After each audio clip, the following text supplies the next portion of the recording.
Joining me is my colleague Sarah Coates from Tel Aviv. Sarah, how did Israel observe Memorial Day this year? It is an annual commemoration for fallen soldiers and victims of terror attacks, but the 7th October Hamas attacks made it more poignant, isn't it? It certainly did, Ramesh. More than around, I should say, 1,600 additional names have been added to the list of fallen soldiers and victims of terror this year. A very, very somber mood right across the country. People visiting cemeteries, seeing the headstones of their loved ones.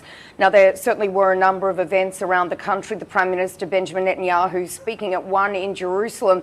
He spoke about unity among the Israeli population, but really on the ground there is far from unity. Now, during his address, people held up placards in protest of Netanyahu, saying things like, "You took my children." Also, a number of people issuing a walkout. Loads and loads of people, you could see them actually walking out of this event in silence, in demonstration of what they see as a failure of Netanyahu to bring these some 130 Israeli hostages home, and also really his refusal to admit any fault in the October 7 attacks. Now, further south in Ashdod, this is where this major port is, there were clashes breaking out at a military cemetery there between the far right-wing minister, Itamar Ben-Gvir, and his supporters, and also bereaved families. They went down to tell Itamar Ben-Gvir to get out, calling him a criminal and a draft dodger, demanding that he leave. Now, his supporters then clashed with these people,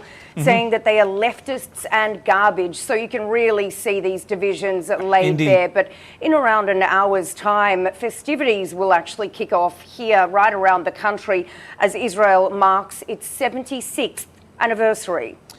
Right, and very quickly, Sarah, what more can you tell us about the Israeli military's operations in Gaza? Is the fighting intensifying in Rafah and Jabalia?